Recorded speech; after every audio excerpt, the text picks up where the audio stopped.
Good morning students. आज हम chapter 5 का लास्ट, जो भी हर चैप्टर में हम जानते हैं उसका करियर के अवसर, हमारे उसके क्षेत्र और हमें कार्य प्रसंस्करण के लिए यानी खाद्य पदार्थों को संरक्षित रखने के लिए हमें कौन कौन से कौशल ऐसे होने चाहिए कि हम इन्हें बखूबी इस क्षेत्र में कार्य कर सकें। तो ठीक।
अब है हमारा खाद्य प्रसंस्करण और प्रौद्योगिकी के लिए आवश्यक ज्ञान और कौशल, जिसमें सबसे फर्स्ट नंबर पे हमारा आएगा कच्ची सामग्री के रूप में खाद्य पदार्थ। किस रूप में?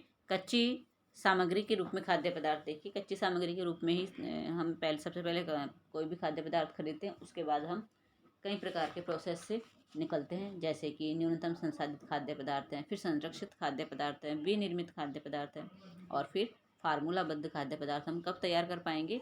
जब हमारे पास कच्ची सामग्री होगी। तो इसके लिए फर्स्ट है खाद्य सामग्री की प्रकृति और गुणों का ज्ञान हमें होना चाहिए कि ये जो सामग्री, जो हम कच्चा माल ले रहे हैं, वो किस प्रकार का है, किस टाइप का है।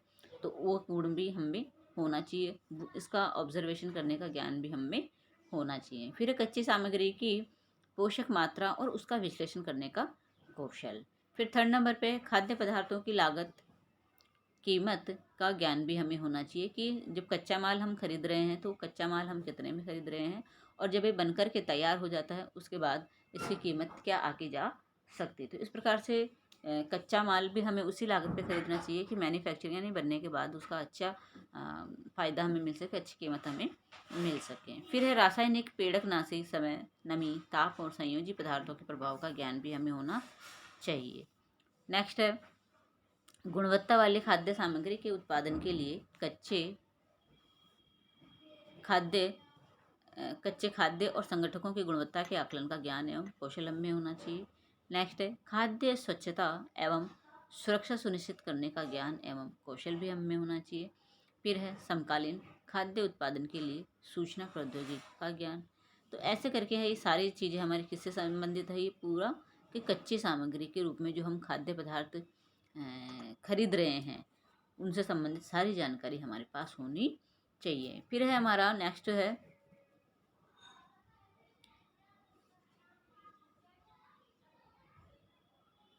खाद्य उत्पादन विकास। कौन सा? खाद्य उत्पादन विकास। अब देखिए खाद्य उत्पादन विकास में सबसे नंबर 1 पे जो आ रहा है वो है बड़े पैमाने पर खाद्य उत्पादन के लिए खाद्य पदार्थ तैयार करने और पाक क्रिया के कौशल का व्यवहारिक ज्ञान हमें होना चाहिए। देखिए पाक क्रिया क्या होती है? पाक क्रिया यानी खाना बनाना, व्यंजन बनाने की जो हमारी कला होती है, हम उसी को पाक कला कहते हैं। इसमें भी हम निपुण होंगे तभी हम किसी चीज़ पर अच्छा फायदा कमा सकते हैं। फिर नेक्स्ट है उत्पादन, विनिर्देशन और उसका परीक्षण करने का ज्ञान तथा कौशल, यानी जो भी प्रोडक्ट हमने चलाया है उसमें समय समय पर हम निर्देशन देते रहें और उसका हम परीक्षण करते रहेंगे तो वो चीज़ हमारी परफेक्टली मार्केट में जाएगी और हमें मुनाफा देगी।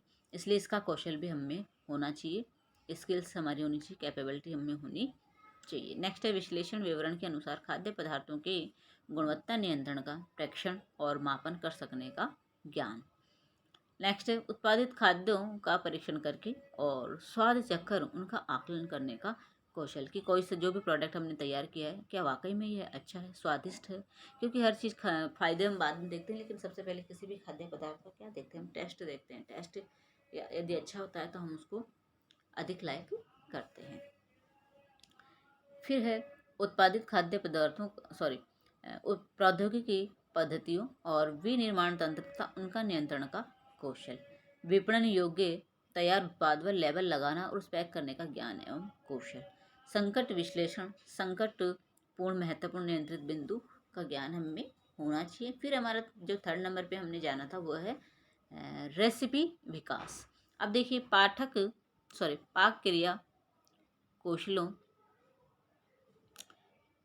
का व्यवहारिक ज्ञान और ऊर्जा उपयोग में निपुणता का कौशल हमें होना चाहिए। संगठकों के उपयोग, उसके मापन और तोल का ज्ञान एवं कौशल होना चाहिए। किसी मूल रेसिपी को डिज़ाइन कर उसका विश्लेषण करना और उसे अपनाने का कौशल भी हमें होना चाहिए। तो इस प्रकार से हमने आज 3 चीज़ों के बारे में जाना। कच्ची सामग्री के रूप में खाद्य पदार्थ, इसके बारे में अच्छी स्किल्स हमारी होनी चाहिए। खाद्य उत्पादन जब हम बनाना स्टार्ट कर देते हैं तब हमें अच्छा कौशल होना चाहिए। और रेसिपी, और जब हम उसको रेसिपी से मतलब तो आप समझ ही गए होंगे कि पाक कला का मतलब है कि व्यंजन को तैयार करना, कि व्यंजन को तैयार करके जब हम डिब्बे में पैक किए जाते हैं तो वो सारी चीज़ें भी हमें होनी चाहिए। अब हम नेक्स्ट पेज पर चलते हैं।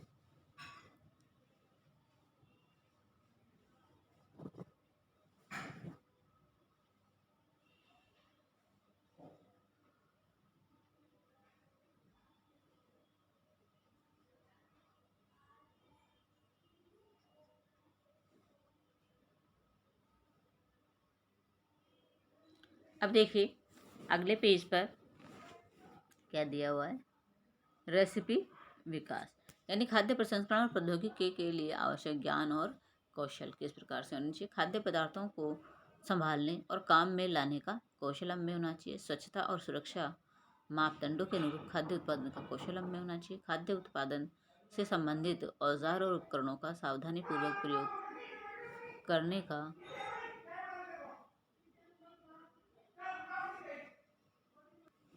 फिर है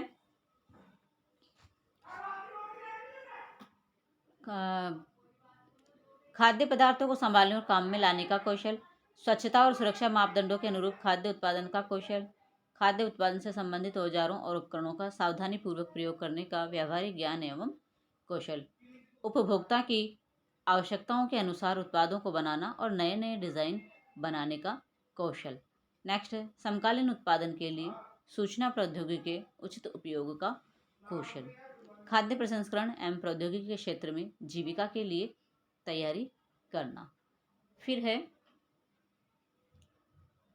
हमारी जीविका के लिए तैयारी करने में क्या क्या चीज़ें मायने रखती, देखिए।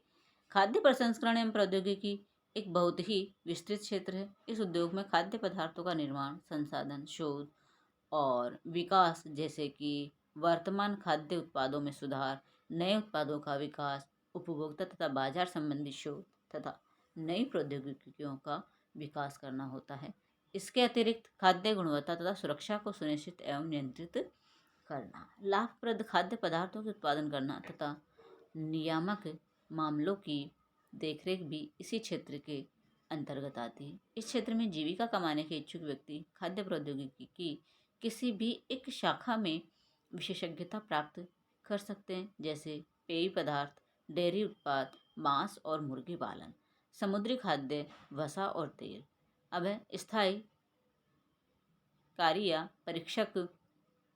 कार्य परिरक्षक, रंग, अनाज और योजक पदार्थ। इस क्षेत्र में कार्य करने वाले व्यवसायिकों में निम्नलिखित ज्ञान और कौशल होने आवश्यक हैं। खाद्य विज्ञान, खाद्य रसायन, सूक्ष्म जीव विज्ञान, खाद्य संसाधन, सुरक्षा, गुणवत्ता आश्वासन, बेहतर विनिर्माण पद्धतियाँ और पोषण की व्यावहारिक ज्ञान होना चाहिए। फिर है भाई किस किस क्षेत्र में हम इसकी एक जीविका की तैयारी कर सकते हैं, उसके बारे में यहाँ पे बताया गया है। फिर खाद्य विज्ञान तथा खाद्य सामग्री और पकाए हुए या निर्मित खाद्य पदार्थों के संगठन, गुणवत्ता,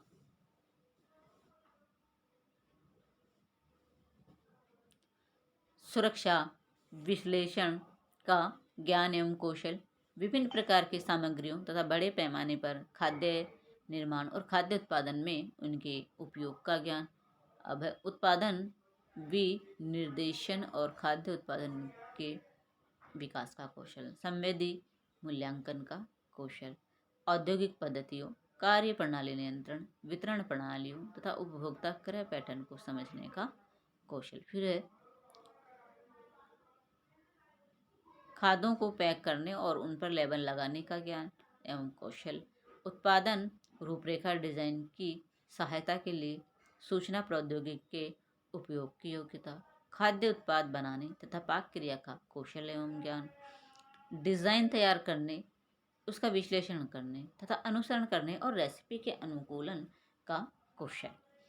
नेक्स्ट है भौतिकी, रसायन और गणित, पीसीएम। देखिए साइंस का एक ग्रुप होता है ना, उसको हम पीसीएम के नाम से जानते हैं। वैसे तो इसमें दिया हुआ है फिजिक्स, केमिस्ट्री और मैथमेटिक्स। ओके। अन्य भौतिकी, रसायन, जीव विज्ञान, पीसीबी विषयों के साथ 10+2 अथवा समकक्ष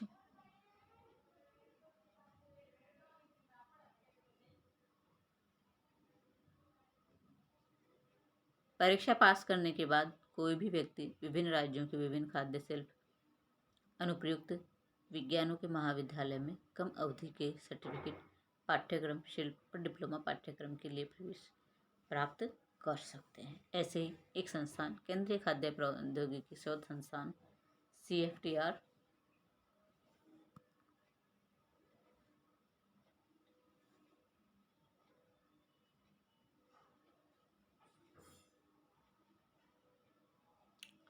आई है, जो कर्नाटक और मैसूर में स्थित है। इस प्रकार के पाठ्यक्रम खाद्य परिरक्षण और संसाधन तथा खाद्य प्रबंधन संस्थानों के लघु उद्योगों विभागों में रोजगार प्राप्त करने के लिए बहुत उपयोगी है। खाद्य उद्योग विशेषकर बड़े पैमाने की इकाइयों में नौकरियों के लिए और शोध कार्य तथा प्रशिक्षण तथा साथ ही स्व उद्यमिता के लिए स्नातकोत्तर डिग्री और शोध योग्यता अनिवार्य होती है। भारत और विदेश के अनेक विश्वविद्यालय इस क्षेत्र में स्नातक और स्नातकोत्तर डिग्री कार्यक्रम चलाते हैं। कुछ संस्थान खाद्य प्रसंस्करण और प्रौद्योगिकी के विशिष्ट पहलुओं से संबंधित स्नातकोत्तर पाठ्यक्रम भी उपलब्ध कराते हैं। अब देखिए एक जो संस्थान है मैसूर का, उसकी पिक्चर यहाँ पे दी हुई है कि किस प्रकार से यह संस्थान है जो कि इन सब के लिए अवसर प्राप्त करवाता है कि हम क्या क्या कर सकते हैं।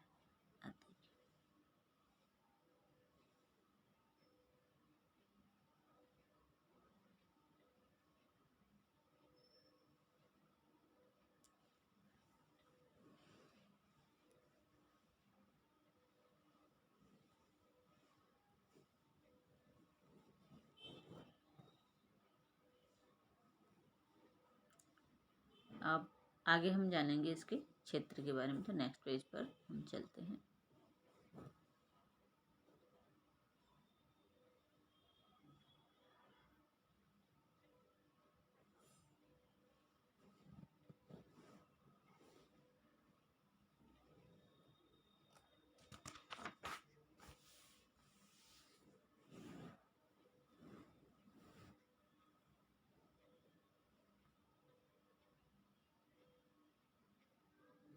अब है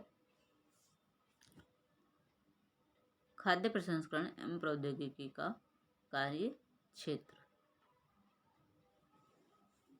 संसाधित पैक किए हुए सुविधाजनक और लंबी सेल्फ लाइफ वाले खाद्य पदार्थों की निरंतर बढ़ती मांग के कारण खाद्य उद्योग में कार्यकुशलता प्रशिक्षित व्यक्तियों की मांग निरंतर बनी रहती है। आज के दौर में खाद्य प्रसंस्करण प्रौद्योगिकी उद्योग में प्रोत्साहित करने वाले चुनौतीपूर्ण तथा इच्छा अच्छी आय एवं भविष्य सुनिश्चित करने वाले व्यवसाय और जीविकाओं के अनेक अवसर उपलब्ध हैं, जो कि इस क्षेत्र में खाद्य उत्पादन के संस्थान, उपयोग, परिरक्षण, पैक करने और वितरण के लिए विज्ञान एवं प्रौद्योगिकी के ज्ञान और उसके उपयुक्त प्रयोग की आवश्यकता होती है।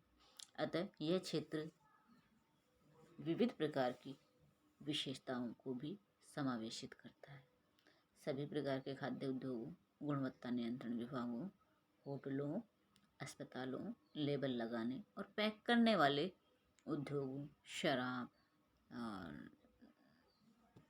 शराब निर्माण कारखानों, मृदु पेय पदार्थों, डेयरी, कन्फेक्शनरी, मछली तथा मांस संसाधन इकाइयों, फलों और सब्जी संसाधन इकाइयों, अनाजों, धान्य, ज्वार, बाजरा, चावल तथा आटे के कारखाने इत्यादि में खाद्य प्रौद्योगिकी विदों की बड़ी मांग रहती है। इन संस्थानों में विभिन्न विभाग जैसे क्रय और भंडारण विभाग, संसाधन विनिर्माण, गुणवत्ता नियंत्रण और प्रबंधन, सुरक्षा आकलन के साथ साथ शोध और विकास में अपनी प्रवीणता द्वारा योगदान दे सकते हैं।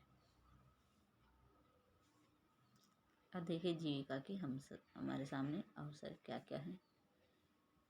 उत्पादन प्रबंधक बन सकते हैं, परियोजना कार्यान्वयन बन सकते हैं, विपणन और विक्रय अधिकारी बन सकते हैं, संवेदी मूल्यांकन और गुणवत्ता आश्वासन, शोध और विकास, परियोजना की वित्तीय व्यवस्था और परियोजना का मूल्यांकन, शिक्षण और शोध कार्य और साथ ही उद्यमशीलता विकास, फिर परामर्श, उत्पादों का तकनीकी विपणन। ऐसे करके ये सारे कैरियर हमारे सामने होते हैं। हम इन डिपार्टमेंट में जा सकते हैं। वैश्वीकरण के कारण सरकार ने प्रत्यक्ष विदेशी निवेश और प्रौद्योगिकी के लिए भारत के द्वारा खोल दिए हैं। परिणाम स्वरूप बहुत सी विदेशी कंपनियां और बहुराष्ट्रीय कंपनियां हमारे देश में अपने उत्पादन, शोध एवं विकास, शैक्षिक तथा बाह्य स्रोत सुविधाएं स्थापित कर रही है। ऐसी स्थिति में खाद्य प्रौद्योगिकी वैज्ञानिकों के लिए भारतीय और विदेशी संस्थान में काम करने के भरपूर अवसर उपलब्ध है। खाद्य संसाधन उद्योग न केवल उत्पादों को निर्यात के लिए अच्छे अवसर उपलब्ध कराए हैं, बल्कि इससे रोजगार आदान प्रदान भी सशक्त और उन्नत हो रहा है। और कई ऐसे इसमें एक तो डिपार्टमेंटल वर्क हो गया, एक हमारे स्वरोजगार के ऑप्शन भी हमारे सामने होते हैं। तो देखिए स्वरोजगार के अवसर। कई वर्षों पहले तक भारत का खाद्य संसाधन उद्योग घरेलू या कुटीर स्तर की तक ही सीमित रहता था। उस समय खाद्य संसाधन प्रकारों में मूलभूत प्रशिक्षण की कमी के बावजूद भी मिठाइयाँ, पापड़, मुरब्बे, अचार, तले हुए अल्पाहार, भुने हुए और फुलाए हुए अनाज बनाए और बेचे जाते थे। परंतु हाल के कुछ वर्षों में कृषि, बागवानी और मछली पालन में वृद्धि होने के कारण कच्चे माल की उत्पादन उपलब्धता में काफ़ी सुधार हुआ है। तो इस क्षेत्र में जो अपने स्वयं के उद्यम स्थापित करना चाहता है वो कर सकता है। आजकल बहुत से बैंक और वित्तीय संस्थान उद्यमियों को, विशेषकर महिलाओं को प्रोत्साहित करने के लिए विशेष वित्तीय सहायता प्रदान कर रहे हैं। इसके अतिरिक्त सभी राज्य अपने राज्य में नौकरियों के अवसरों के सृजन के लिए, प्रदेशों में उद्योग स्थापित करने के लिए उत्तम उद्यमियों को विशेष टैक्स छूट का रियायती दरों पर भूमि उपलब्ध करवा रही है।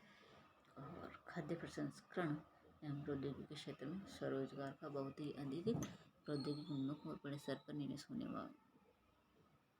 होने से लेकर बहुत निम्न प्रौद्योगिकी और कम निवेश वाली के रूप में शुरू किया जा सकता है। जैसे कि विभिन्न प्रकार के नमकीन बनाना, पेयजल की थैली भरकर बेचना, सूखे पिसे हुए मसाले बनाना, ऐसे कई प्रकार के कार्य हैं जो स्वरोजगार के अवसर भी हमें उपलब्ध करवाते हैं।